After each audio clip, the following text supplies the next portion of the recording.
As elections loomed, the Turkish economy faced a self-inflicted economic crisis of high inflation and a cost of living crisis that dwarfed what was seen elsewhere in Europe. In recent years, Turkey saw the inflation rate surge to over 80%, leaving over 53% of people in Turkey unable to meet their daily expenses. Yet as we saw, this was largely a self-created crisis from the unorthodox policies of the government, a reminder of how short-termism could have devastating effects. Why did things go so wrong in Turkey, and how bad might they have gotten? In the past 20 years, Turkey's economy posted impressive economic growth figures, causing many to experience rising living standards and providing a base for Erdogan's electoral support. However, from 2018, the strong desire for higher economic growth caused Erdogan to ignore the advice of economists and pursue a very unorthodox approach to the economy. Rather bizarrely, Erdogan blamed Turkey's high inflation on high interest rates and claimed that high interest rates only made people poorer. Ignoring advice, he sacked 3 central bankers and effectively ran the economy by personal dictatorship. But the economic effect of cutting interest rates in a time of inflation was predictably to further stoke inflationary pressures, and as he explained his new economic policy live on TV, it led to an immediate slide in the lira. It fell 15% during a single TV address. A sharp cut in interest rates, well below the inflation rate, gave Turkey the cheapest borrowing costs of anywhere in the OECD. This led to stronger investment and higher consumption. However, this increase in borrowing and cheap money only stoked inflation further. Inflation was devastating for the middle class, with workers shocked to see grocery and energy bills double in the short time. To put it into context, Turkey's inflation was like the UK or US's inflation, but at least 10 times worse. The result was that savings were quickly eroded and wealth evaporated, leaving a trail of uncertainty and confusion. When inflation was so high, it also led to other costs, with frequent haggling over prices and supply contracts.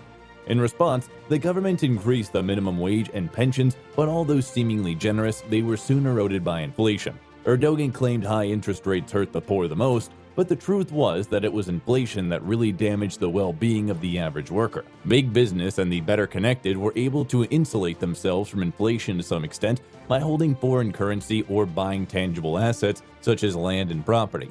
But for many poorer workers, this inflation hedge was not viable. Instead, workers struggled to pay their bills and got into debt. Goods once seen as basic items had become luxury. Super high inflation also led to a brain drain, with the most skilled workers seeing better conditions and stability abroad. The inflation had a predictable effect on the Turkish lira, causing a rapid devaluation as the currency weakened. This pushed up the price of imports, and for energy importers like Turkey, this was devastating. It also made Turkey more dependent on cheap energy from Russia. Due to its dire economic situation, Turkey did not take part in sanctions on Russia but continued to buy Russian oil and coal at a discounted price. But Turkey's problems got worse. It also had a persistent current account deficit, which meant Turkey was a net importer. This reflected both high consumer demands for imports and also its poor industrial competitiveness due to high inflation and an underdeveloped exporting sector. The Turkish government hoped its policy of cutting interest rates and devaluation would enable it to emulate China's economic miracle of strong export growth. However, it turned out to be an abrupt failure. In a period of high inflation, the benefit of a falling currency to boost competitiveness tended to be very short-lived. Economist Cevdet Akay explained that exporters became exchange rate addicts. They were ecstatic at first, but now they're complaining again. This was the problem of relying on devaluation to improve exports. It was only very temporary and didn't address underlying productivity. Turkey also had a growing external debt, which had become increasingly difficult to finance because the devaluation had increased the effective cost of foreign debt interest payments. The large Turkish current account deficit also means it needed to attract capital flows to finance the deficit. Turkey needed to find approximately $200 billion a year to fund its current account deficit and maturing debt, but after attempts to shore up the currency, the state only had limited foreign currency reserves of just $85 billion. It made Turkey vulnerable to relying on credit from most energy producers like Russia and Qatar. Last year, it received $25 billion in informal funds, i.e. mostly credit from Russia, but this was unsustainable. Turkey had been trying to tread a fine line, the meeting point of East and West, attracting the best of Europe and Asia. However, Erdogan's increasing authoritarianism, high inflation, falling currency, and perceived closeness to Russia had made Western firms more reluctant to invest in Turkey. The result was all the classic signs of an economy vulnerable to capital flight. Devaluation, external debt, and weak growth could all cause Turkey to default like Sri Lanka did recently. One strategy Turkey had toyed with was to be a hub for reselling Russian oil, coal, and gas. In theory, Turkey could buy Russian oil at discounted prices and resell it to the rest of Europe, but Europe was committed to a long-term rejection of Russian energy and finding alternative sources. The most recent falls in oil and gas prices eased the crisis in Turkey, but also made the EU's plan to move on from Russian energy more realistic.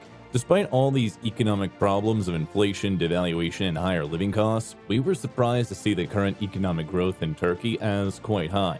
There were a number of explanations. The whole point of an ultra-low interest rate policy was to provide a temporary boost to consumption and investment. It was very cheap to borrow, which encouraged spending, and therefore we got short-term growth. Secondly, when inflation was high and eroding the value of your money, you might as well have spent it as soon as possible. The problem with this high consumption was that it was not sustainable in the long term. It was like a sugar rush of energy from eating sweets. It provided a rush of blood sugar, but when the injection expired, you were left with low energy. The usual after effect of this kind of artificial consumption boom was a painful readjustment and recession. It was somewhat reminiscent of the late 1980s Lawson boom in the UK, where high confidence and rising asset prices led to a boom in consumption, current account deficit, and rising inflation. But the hangover from this supercharged boom was a painful recession. In the short term, Erdogan was running the economy to give the highest growth for the elections, but the failure of the economic strategy was the inflationary growth imposed, very significant costs on potential voters. The problem was that after the election, there was likely to be a reckoning as the high levels of consumption could not be maintained given the very high inflation. Reasons for an independent central bank. It was one reason why we had an independent central bank. It reduced the temptation for politicians to prime the economy just before an election. But what happened next for Turkey? The Erdogan government effectively gave up on inflation, but relying on low interest rates to boost growth was at best a short-term policy, and there is no evidence it had led to long-term investment. And on top of all these problems, the devastating damage from the earthquake earlier this year could cost up to $80 billion or 10% of GDP to repair. To reduce inflation, it would almost certainly require higher interest rates and an economic slowdown. It would be a painful process. That was all from us today for this video, folks. For more similar content, make sure to subscribe. See you in the next one.